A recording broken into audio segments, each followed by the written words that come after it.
He had this great love for the human family. You could almost hear the wheels turning. He thought fast and he made his decisions quickly. Here is a Southern boy who's put it all together.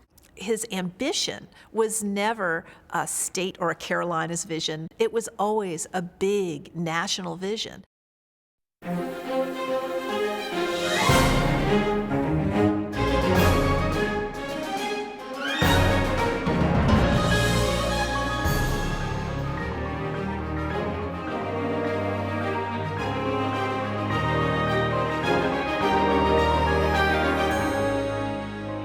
He was born on a dirt-poor farm near Durham, North Carolina. Poverty and hardship defined his early years.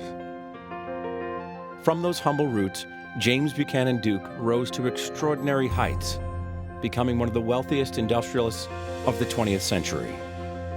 Through tobacco, railways, textiles, and hydroelectric power, he transformed the Carolinas. He would leave a philanthropic legacy rarely seen in the American South. Yet for all his accomplishments, he shunned publicity. He rarely gave a public speech. As one reporter wrote in 1922, John D. Rockefeller is as well known in Ocracoke as he is in Wall Street. Henry Ford is sort of a household standby in millions of homes. But this Tar Heel, nobody knows. I wish that I had known Mr. Duke, because he is obviously a remarkable person. And his vision was so great, and his understanding of the needs of people was so great, because he had this great love for the human family, regardless of what it was, whether rich or poor, or black or white, or what have you. And I think that's the discernment, that's the insight, that's the capacity of him to embrace everyone that makes his work so valuable. He was born to Washington and Artelia Roney Duke in 1856. The youngest child, James, known as Buck, had a sister, Mary, a brother, Ben, and two half-brothers, Sidney and Brody. In 1858, when Buck was just 2, his mother died from typhoid fever, the same disease that had claimed Sidney 10 days earlier. That difficult beginning shaped Buck Duke forever. As America's Civil War raged on, there was nothing easy about living in the rural South. The Confederacy, desperate for more soldiers, began drafting men up to 45 years of age. Buck Duke's father, a farmer in his 40s, was conscripted into service and later captured by Yankee forces. When the war ended, Washington Duke walked 130 miles back to his beloved homestead in Durham. He found years of neglect had taken its toll on the farm. There was little to show for a lifetime of hard work other than 2 blind mules and a storehouse of dried tobacco. In the wake of the Civil War, James Buchanan Duke had to look around with his father and his brother and his family and think about, what are we going to do in this ravaged economy that the South was experiencing? How are we going to make a new living in Reconstruction? Slaves who provided very cheap labor before the Civil War have now been freed, now have to be wage labor. There are terrible ravages and destructions from the war itself. Manufacturing has ground to a halt. So the South really has to rebuild itself. Penniless, Washington Duke and his children were forced to start life over. Their determination would yield a golden crop of prosperity: tobacco. From the ground up, the Dukes transformed the barren family farm into a profitable family business. From early light, Benjamin, Mary, and Buck hand-packed tobacco in cloth bags that Mary had sewn. They called their product Pro Bono Publico, for the public good. Their timing was perfect. In the post-war era, Durham became a tobacco manufacturing hub. The market for North Carolina tobacco soared. As the family company expanded, Washington Duke crisscrossed the country by rail, promoting the Duke brand. By the 1870s, 1880s, there were these brash young men who recognized that there was more gold perhaps in marketing and manufacturing that tobacco than there was in growing it. So in the 1870s, in places like Durham and places like Winston, which will become Winston-Salem, there are literally dozens of young men setting up warehouses and hoping to affix their own brands and tags to the tobacco and sell it to make money for themselves. But only a few of these entrepreneurs are going to do well. The Dukes built what became nothing less than a dynasty. At 14, Buck was in charge of the Durham factory. Confident and hardworking, with a shock of reddish hair, he thrived. I hated to close my desk at nights and was eager to get back to it early next morning. I needed no vacation or time off. There ain't a thrill in the world to compare with building a business and watching it grow before your eyes. Buck Duke watched more than the business. He watched for opportunities. He envisioned what new inventions, like the Bonsack cigarette-making machine, could bring to his company. In the mid-1880s, W. Duke Sons & Company was the first in the world to shift from the tedious manufacturing of hand-rolled cigarettes to mechanized mass production. When it wasn't breaking down, the Bonsack machine could do the work of 48 hand rollers. He could produce these cigarettes even faster and even cheaper. So when he utilized the Bonsack machine to make the cigarettes, he put himself way above that crowd of entrepreneurs and would-be industrialists. Mass assembly, coupled with mass marketing, pushed their products into new areas and increased demand for Duke cigarettes. Buck Duke turned to innovative advertising, free samples, coupons, and imagery on posters and billboards.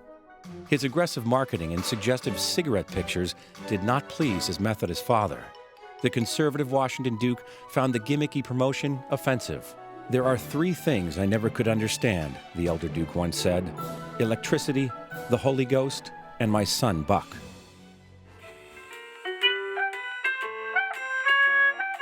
Buck Duke, however, had ushered in a new way of advertising.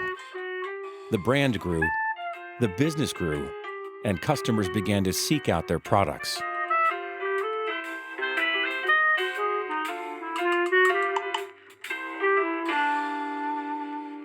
So he was a hard worker who liked to build, very intelligent, very quick thinking. One of his associates described him as a man that could make up his mind. You present him with a set of facts, and you could almost hear the wheels turning. He thought fast, and he made his decisions quickly. The Dukes opened a factory in New York City, and Buck moved there to run it. He lived as cheaply as he could, saving money for advertising. To gauge the market, he looked down as he hustled to work, scanning the sidewalks for discarded cigarette packs. But where he was particularly canny, I think, was to take his wealth and to start buying up all the other tobacco competitors by 1890. And in very short order, he was able to capture 90% of the tobacco market in the United States. Through mergers of the world's 5 largest cigarette producers, Duke's American Tobacco Company would become the largest tobacco company ever. Here you've got this boy raised in the rural South who, by the time of his death in 1925, is one of the richest men in the country. And he got that way through sharp business practices, but that was accepted. I mean, that was very much a Darwinian business world, the survival of the fittest. And that's how John D. Rockefeller created the Standard Oil, and that's how Andrew Carnegie created United States Steel, and that's how James B. Duke created American Tobacco. It was not by being Mr. Nice Guy. Not content with their national success, the Dukes also set their sights on taking their product global, expanding the company's interests into England. By buying up all of these tobacco companies, he could set prices on the goods that he was acquiring, he could set prices on the wages that he would pay, and he could set prices for the product that he was selling. By 1900, during phenomenal industrial growth, the United States suddenly had several thousand millionaires. Business tycoons of the late 19th century would later become known as robber barons. There were certainly many people who were very, very critical of these thousands of men who were making millions and millions of dollars off the new industries that were just rolling left and right. Buck Duke was not immune to the consequences of such criticism. He found his greatest challenge not from competitors, he'd bested all of them, but from his own government. In 1911, federal law broke up the giant American Tobacco Company Trust, and the business was dissolved into separate firms that would stay atop the domestic trade for years. Buck Duke kept his ties to the British American Tobacco Company, but left the U.S. business behind. The early 1900s were just as challenging in his personal life. His father died in 1905. Factories and businesses in Durham closed in his honor. Washington Duke's death has cast a gloom over the entire city, wrote one reporter. 2 years later, in a summer ceremony, Buck Duke married Nanlin Holt Inman, a widow from Georgia. Mr. Duke showered his beautiful new bride with jewelry. He bought a rope of pearls in New York for $180,000. Cartier made him a festoon necklace with diamonds that he provided. In 1912, at the seasoned age of 55, he became a proud father when his only child, Doris, was born. "A fine girl just arrived," Mr. Duke announced in a telegram. "You certainly are the dearest little girl that any daddy ever had," he wrote to his blonde-haired daughter in the summer of 1923. "Your affection and devotion to me is the brightest spot in my life." The middle-aged businessman moved his young family into a palatial stone mansion on Millionaires Row in New York City, near his brother Ben. The two brothers brought the South to Fifth Avenue, importing cornmeal, chicken, and hams. While Mrs. Duke preferred high society, Mr. Duke enjoyed his farm in New Jersey. Workers dug 9 lakes, installed 35 fountains, and constructed 45 buildings, transforming thousands of acres of farmland and forest. His one hobby, the only hobby he had as far as I know, was landscaping, horticulture. He turned that estate of his into this huge fairyland, spent millions transforming this area. He changed the whole topography. The power of rushing water fascinated him. On his estate in Charlotte, bought in 1919 to give little Doris time in the South, a fountain sprayed so high, visitors would park nearby to watch. Buck Duke also owned a cottage in Newport, Rhode Island, called Rough Point, where Doris spent summers. Known as the richest girl in the world, Doris inherited the bulk of her father's estate after he died when she was just 12. She would carry on her father's philanthropic legacy through the Doris Duke Charitable Foundation. During the Great Industrial Age, James B. Duke had pushed into new growth areas, his eyes always set on the next venture. With brother Ben, he saw the future in the new industry of hydroelectric power. They believed a connected system of generating stations and transmission lines could trigger economic development in a region that still depended on agriculture. Buck began acquiring land and water rights along the Catawba River. Partnering with Dr. Gil Wiley and William States Lee, James B. Duke founded the Southern Power Company. In 1904, the first power plant, the Catawba Hydro Station in South Carolina, began supplying electricity to Victoria cotton mills in Rock Hill. The company would soon provide power to more than 300 mills, creating jobs and opportunities across the Carolinas. In 1913, Buck Duke even went into Canada to create the Quebec Development Company. He got into hydroelectric power when it was the frontier, and so many people were scared of electricity. And they had to sell the idea to a lot of mill owners because they were scared of it. His homegrown Southern Power Company, now known as Duke Energy, grew to become the largest electric power company in the United States. The Dukes also invested in banking, textiles, and railways. With both passenger and freight service, James B. Duke's Piedmont and Northern Line, known as the Great Electric System of the South, helped the textile industry boom.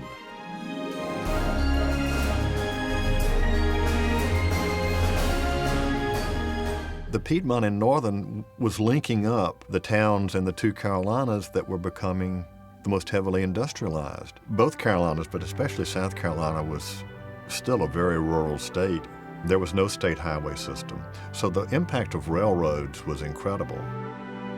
He named his private train car the Doris, after his daughter. Mr. Duke spared no expense outfitting his rolling office. The staff included a fine chef, letting him work in luxury on trips between New York, Charlotte, Newport, and Quebec. As he traveled on the Doris for business and pleasure, he saw unlimited opportunity in the abundant natural resources around him. He wanted to modernize the Carolinas, but in the rural South, most people struggled in poverty and isolation. Families scratched out a living on small farms. It was the world the Dukes had managed to leave behind. "We need you in the United States, and particularly in the South," a South Carolina businessman wrote in 1912. "Our wonderful latent resources simply require men of the broad constructive abilities which you possess to so marked a degree." His business ventures and his politics earned him a formidable opponent named Josephus Daniels. Josephus Daniels was one of the most powerful economic and political figures in the state of North Carolina, and he acquired that power first by owning and publishing the region's most important newspaper, which was the Raleigh News and Observer. From the time Daniels took over the newspaper in the mid-1890s, he was a thorn in James B. Duke's side. Daniels believed Duke was a monopolist, motivated only by greed. Daniels' view of the world economy could be reduced to tobacco and cotton prices. If tobacco prices were up and cotton prices were up, then the economy was doing just fine. If they were down, then the economy was doing poorly. And he often blamed Duke for what was going on in the tobacco market. Then Duke was a villain. These two powerful men also differed politically. Along with most African Americans after the Civil War, the Dukes were Republican. Daniels, along with most white Southerners, was a Democrat. James B. Duke was a Republican in a one-party Democratic South. That Democratic Party had had power in the American South since the 1890s. And to really engage in being a Republican in the American South was to basically say, I don't abide by the political hierarchy of the Democratic Party, and I think for myself. Daniels recognized that the biggest threat to his coalition was whites who were willing to include African Americans politically, socially, and economically. And Duke was willing to do that. The Duke family was not afraid to stand alone. In 1896, I think it was, Washington Duke told the new president of Trinity College that he would give Trinity $100,000, which was a lot of money then, if Trinity would admit women on an equal footing with men. Well, Kilgo and the trustees of Trinity said, we'd love to have women, we'd glad to have women. So long before Charlottesville or Chapel Hill smelled the coffee, Trinity College is admitting women on an equal footing with men. So in that area of women and African Americans, the Dukes were way ahead of their time. They were different from the majority of whites. When Durham's first African American physician asked James and Ben to help establish a hospital for African American patients, the brothers agreed and continued to support Lincoln Hospital for years. The hospital began training nurses in 1903 and was known for its rigorous program. We started out with about 27 nurses, and at the completion of the 3 years, we had about 19 that made it. Teresa Elder was a student there from 1945 to 1948. I always wanted to be a nurse because I had 2 younger siblings. One died as an infant and the other one died at 2.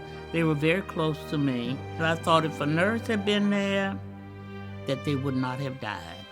So I wanted to go into nursing to save lives. The obligation to help others was instilled in James B. Duke at an early age. The loss of his mother and the family's early poverty were never forgotten.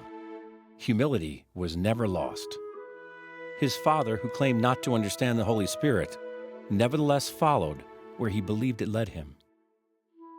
Guided by his strong faith, Washington Duke contributed to the Methodist Church and the disadvantaged. Ben Duke managed the family philanthropy on a broader scale, giving to preachers, churches, and orphanages. The family also contributed to a Methodist school called Trinity College, known today as Duke University. The Dukes were instrumental in moving the college to Durham in 1892, and Ben Duke, the school's chief benefactor, put money toward construction, salaries, and equipment.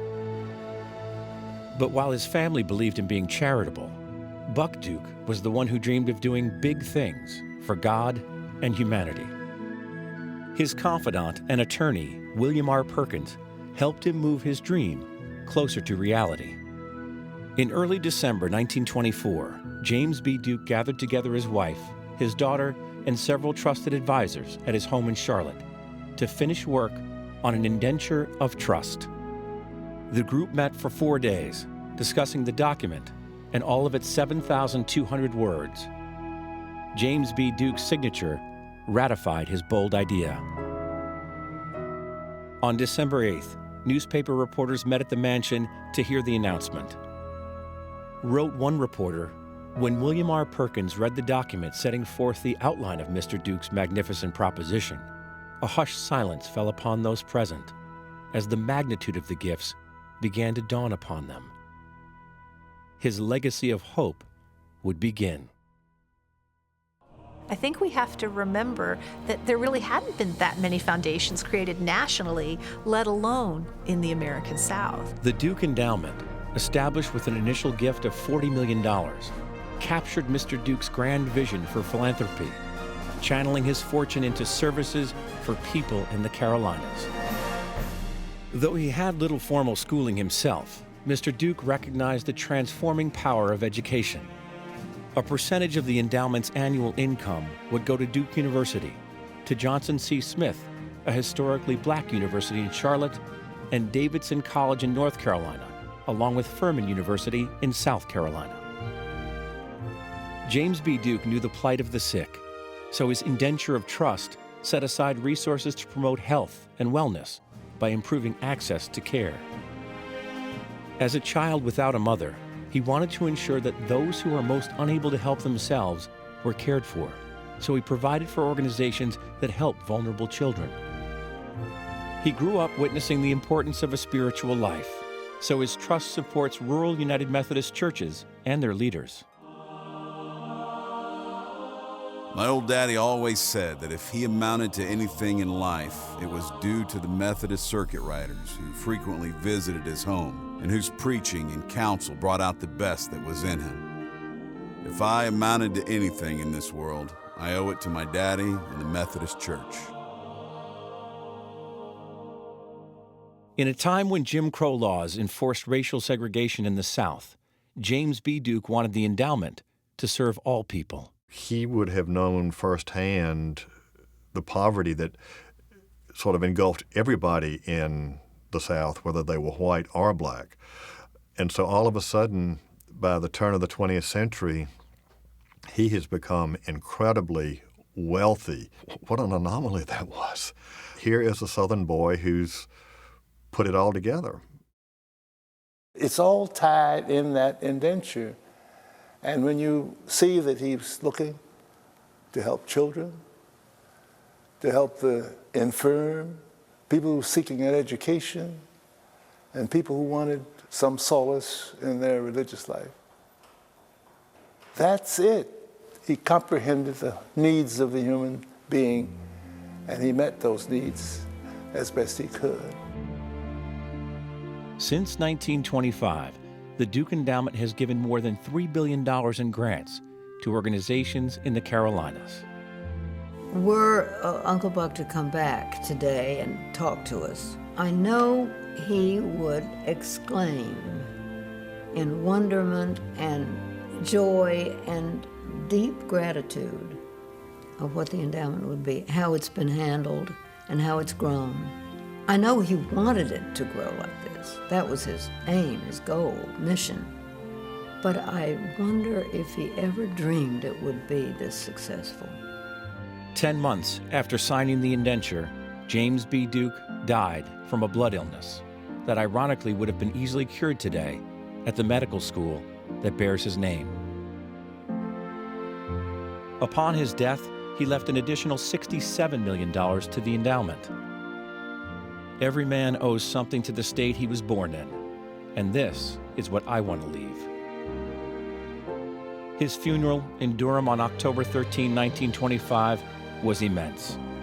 Newspapers across the country eulogized one of the last log cabin successes of American life. Duke will be longest remembered as one of the builders of the New South, said the New York World. It would be hard to name a rich American who has done so much to recreate his native state.